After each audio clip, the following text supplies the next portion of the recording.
Dicen que hay lugares a los que uno jamás debería acercarse, aunque, para Julián, eso nunca significó mucho.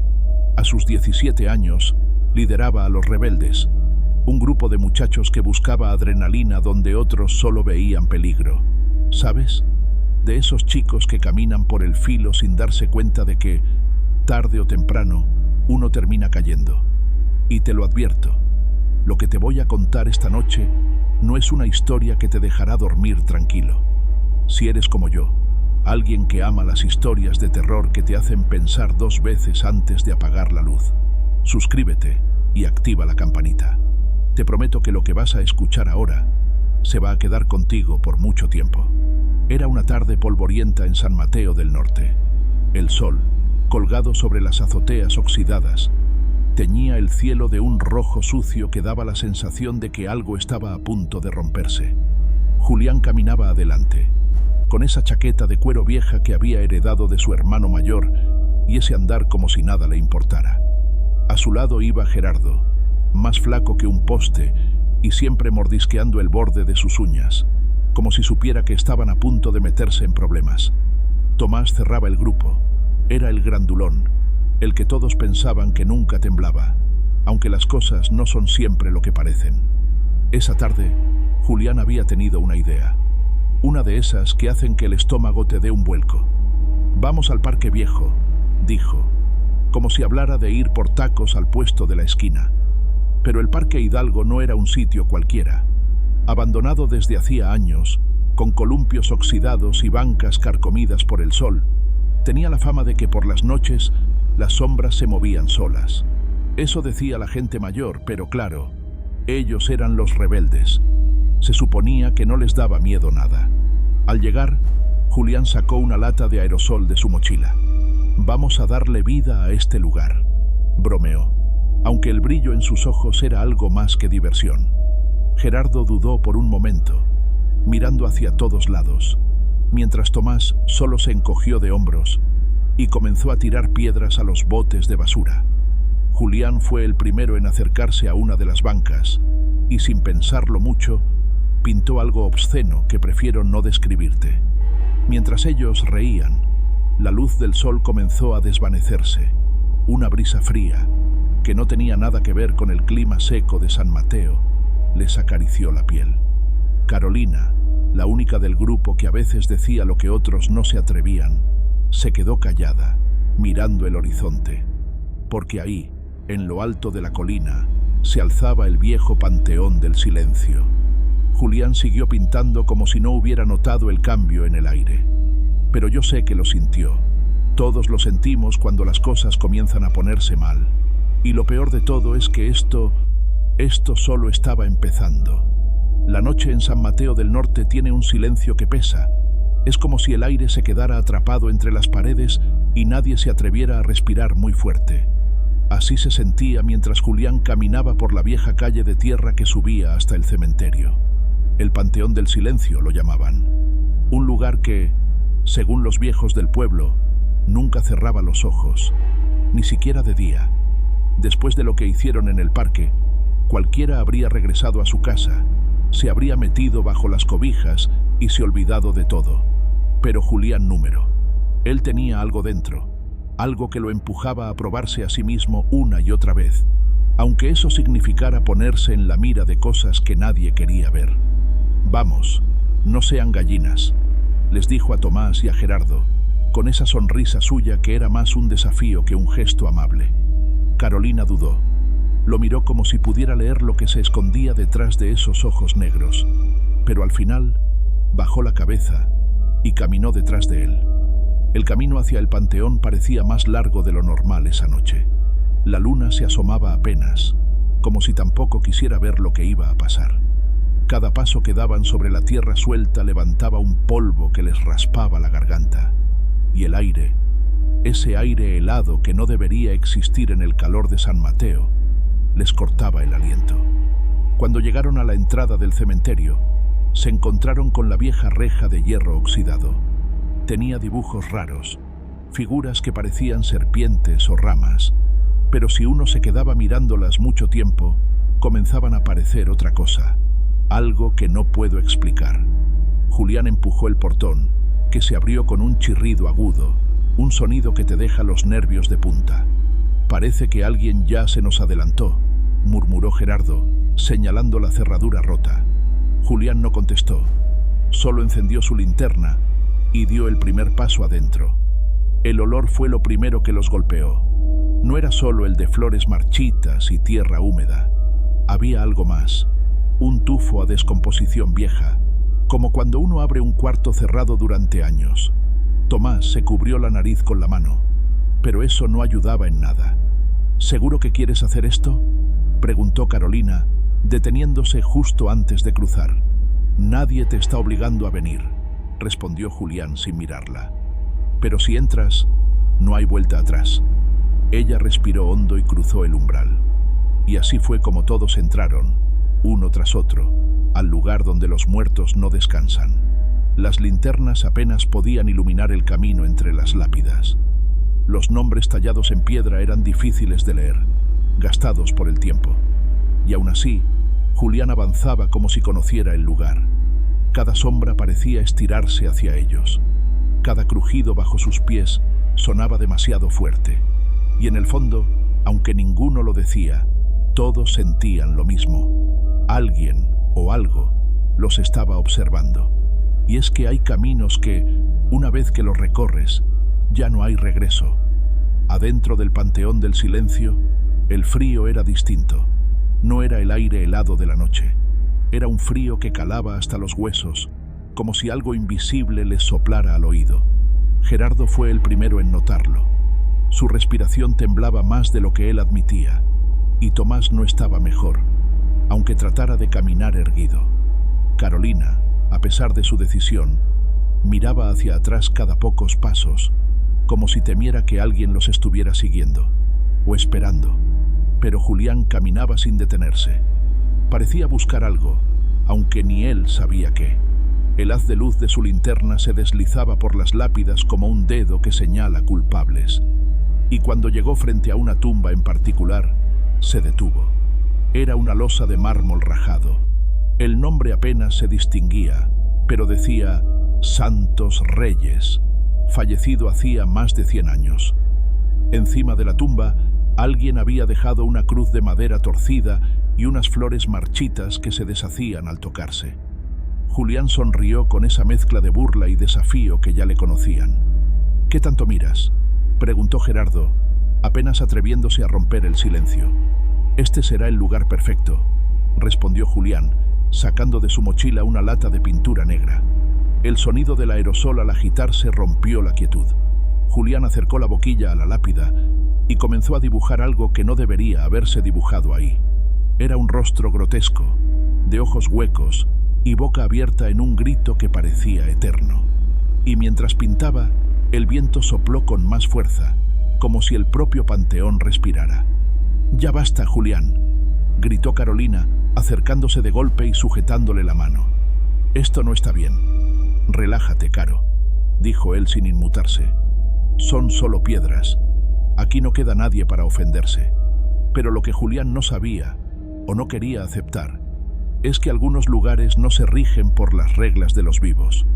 Tomás, intentando mostrar valor, tomó otra lata y comenzó a rayar símbolos vulgares en otra tumba cercana. Gerardo, aunque dudaba, hizo lo mismo.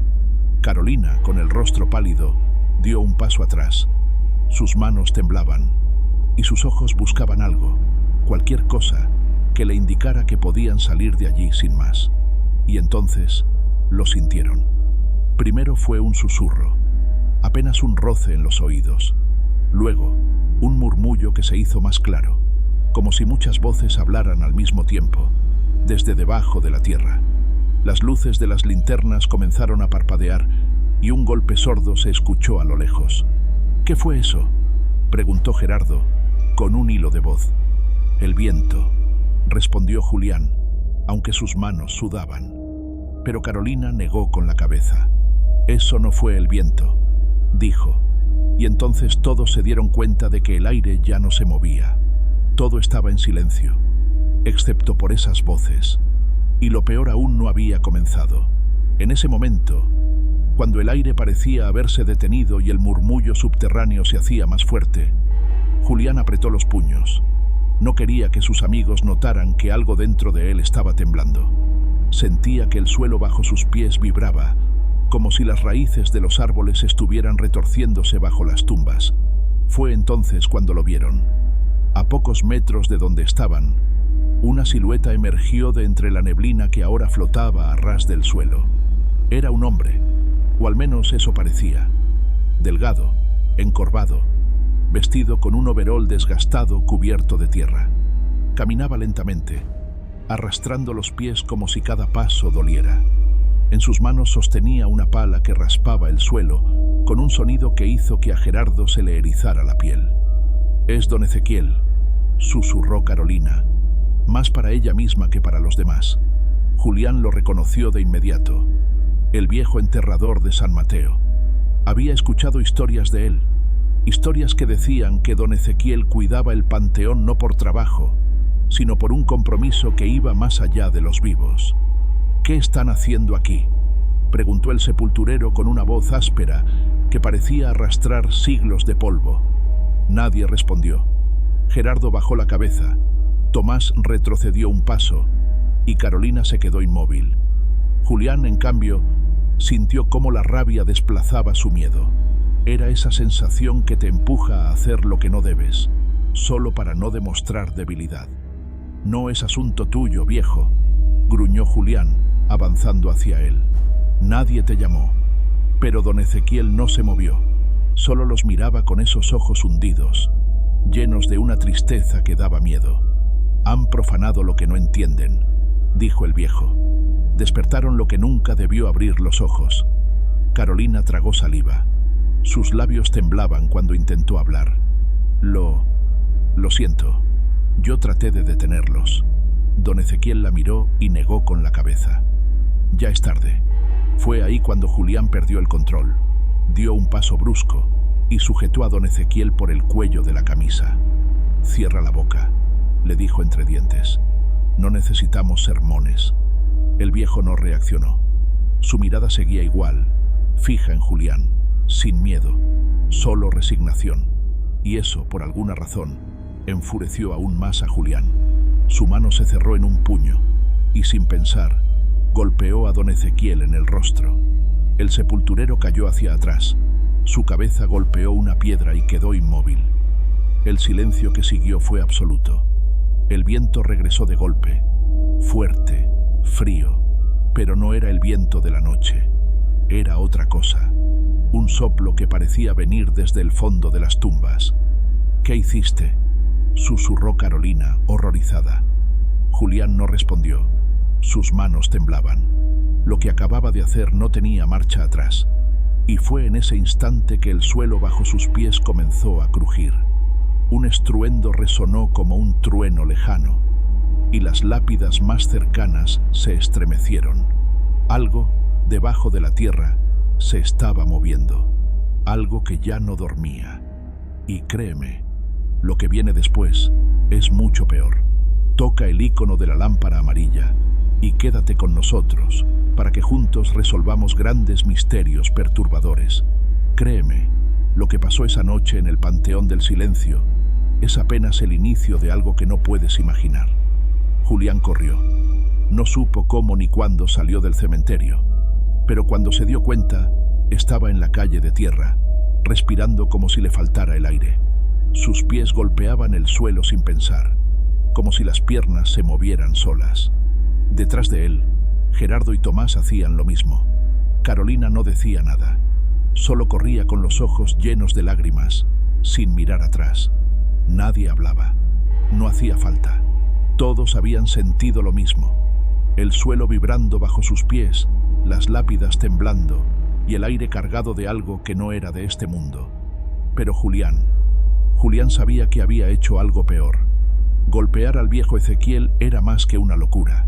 Era como abrir una puerta que nunca debió existir.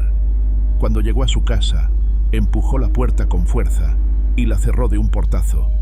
El sonido de la cerradura girando le dio un alivio falso. Subió las escaleras sin siquiera saludar a sus padres. y se metió en su cuarto como si se estuviera escondiendo del fin del mundo. Apoyó la espalda contra la puerta, tratando de escuchar algo más allá del golpeteo de su corazón. Nada. Silencio. Pero no el tipo de silencio que uno agradece. Era un vacío que parecía llenarse de presencias invisibles. Esa noche no durmió. Se acostó con la ropa puesta, los ojos clavados en el techo, esperando. Y cuando amaneció, lo primero que pensó fue que tal vez había sido solo el susto. Pero se equivocaba. Los días siguientes fueron peores. Primero fueron los ruidos, pisadas en el pasillo cuando estaba solo, puertas que se abrían despacio, como si alguien tratara de entrar sin hacer ruido. Y luego, los susurros, voces suaves que pronunciaban su nombre justo al borde de su oído, como si respiraran al hablar. Julián. Al principio, pensó que era su mente jugándole una mala pasada.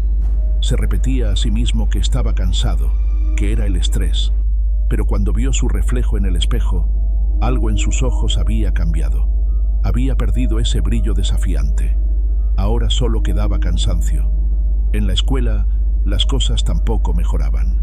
Gerardo lo evitaba como si tuviera una peste. Tomás ya ni siquiera respondía sus mensajes. Y Carolina, bueno, ella se había esfumado. Julián buscaba su mirada en los pasillos, pero ella lo ignoraba, como si fuera un fantasma. Y tal vez ya lo era. Por la noche, los susurros se convirtieron en golpes.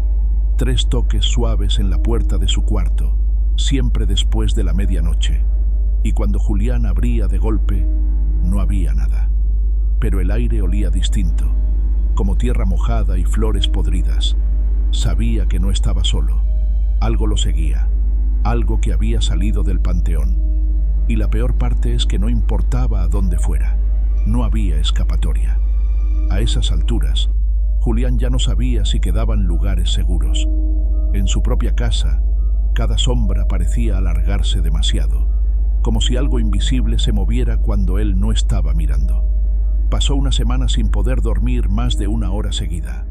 Los susurros se repetían todas las noches, siempre diciendo su nombre, a veces riendo, otras murmurando cosas que no entendía, pero que le helaban la sangre. Una noche, cuando el reloj marcaba exactamente las 3 de la madrugada, la puerta de su armario se abrió sola, lenta, chirriante. Julián la cerró con fuerza y empujó una silla contra ella.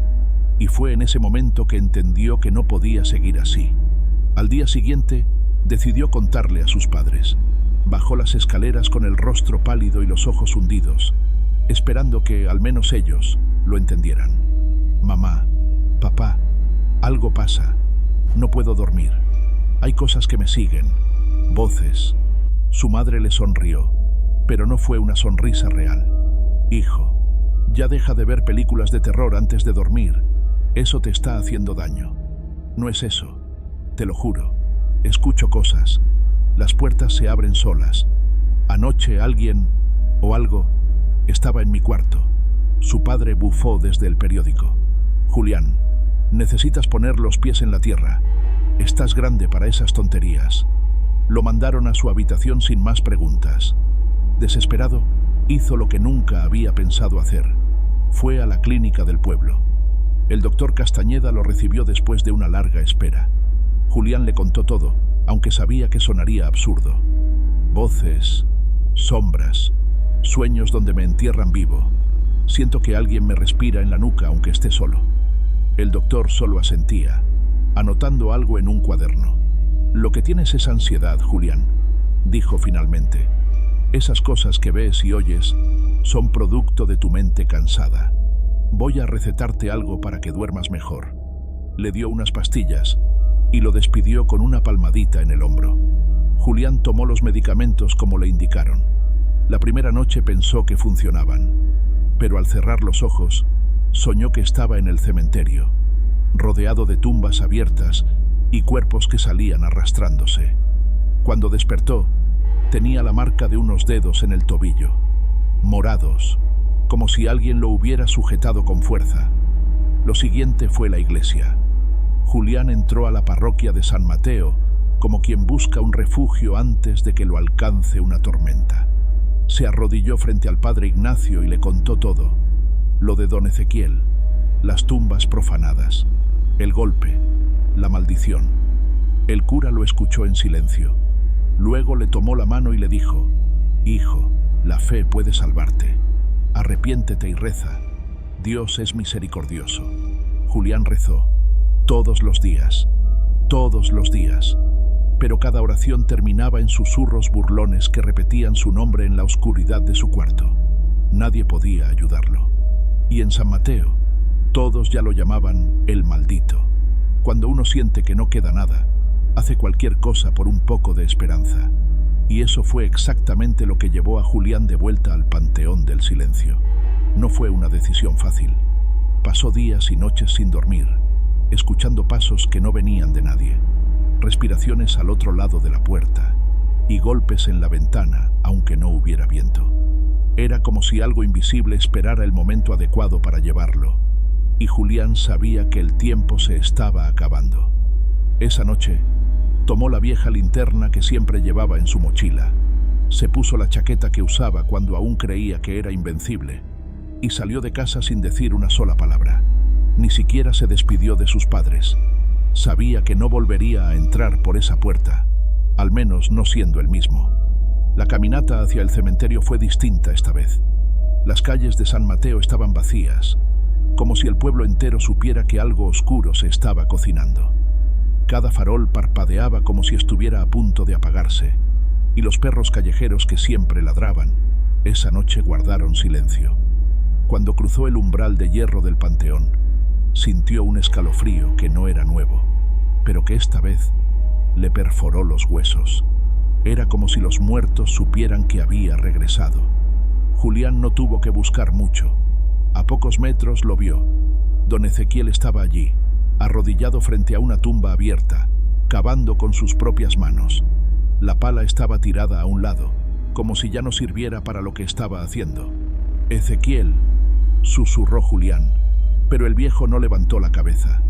Se acercó lentamente, sintiendo cómo el miedo lo empujaba a salir corriendo. Pero él ya había tomado su decisión. «Volví porque necesito que me digas qué hacer». Don Ezequiel alzó la vista. Sus ojos estaban más hundidos que antes, y su piel se había vuelto casi gris. Parecía que estaba a medio camino entre los vivos y los muertos. «¿Por qué has regresado?», preguntó el sepulturero con voz ronca. «No puedo más», confesó Julián. «Estoy perdiendo la cabeza. Las cosas que veo, lo que escucho, no me dejan vivir». El viejo soltó un suspiro, uno que parecía arrastrar siglos de cansancio. «Lo que despertaste no es algo que yo pueda controlar. Ni yo, ni nadie aquí». Julián cayó de rodillas frente a él, las manos temblando. «Por favor, dime cómo detenerlo. Haré lo que sea». Don Ezequiel negó lentamente. «Arrepentirse es solo el principio, pero lo que tomaste de ellos lo van a cobrar, y lo harán a su manera». Julián sintió que el suelo bajo sus rodillas latía como un corazón gigante. Su destino estaba sellado. La deuda que había creado aquella noche en el cementerio, esa deuda solo podía pagarse de una forma. Y lo peor es que el precio todavía no había sido cobrado. Esa noche, Julián regresó a casa sintiendo que cada paso era una sentencia. Sus botas pisaban el suelo como si caminara sobre huesos viejos, y aunque el viento estaba quieto, podía escuchar susurros que le rozaban el oído, voces que se deslizaban entre las sombras. Cerró la puerta de su casa con llave, puso el seguro y arrimó la mesa contra la entrada, como si eso pudiera detener lo que ya había comenzado. Subió las escaleras lentamente. Cada peldaño crujía bajo su peso. Al llegar a su habitación, lo primero que hizo fue cerrar las ventanas y cubrir los espejos. Había aprendido que en ellos a veces aparecían cosas que no deberían estar allí. Se sentó en la cama, sin saber si rezar o llorar. Pero incluso sus oraciones sonaban huecas. Había algo en el ambiente, como si todo lo vivo hubiera sido desplazado por algo muerto. El reloj en la pared marcaba las 3 de la mañana cuando lo escuchó. 3 golpes, sordos, constantes. Tac, tac, tac. Venían de la puerta de su habitación. Julián sintió cómo el corazón le martillaba el pecho. Tragó saliva, respiró hondo y se levantó. Cada paso que dio hacia la puerta fue una lucha contra su propio cuerpo, que le gritaba que huyera. Puso la mano en la perilla y, de un tirón, abrió. No había nadie, pero el pasillo estaba oscuro, más oscuro de lo normal, como si la luz misma se negara a entrar allí. Retrocedió, cerró la puerta y apoyó la espalda en ella. Fue entonces cuando lo vio. En la esquina del cuarto, justo al lado del armario, había una figura, alta, delgada, cubierta por un manto negro que parecía absorber la poca luz que quedaba. No podía verle el rostro, pero sabía que lo miraba. La figura no se movía, no respiraba, solo estaba allí. «¿Qué quieres?», susurró Julián, aunque la respuesta ya la sabía.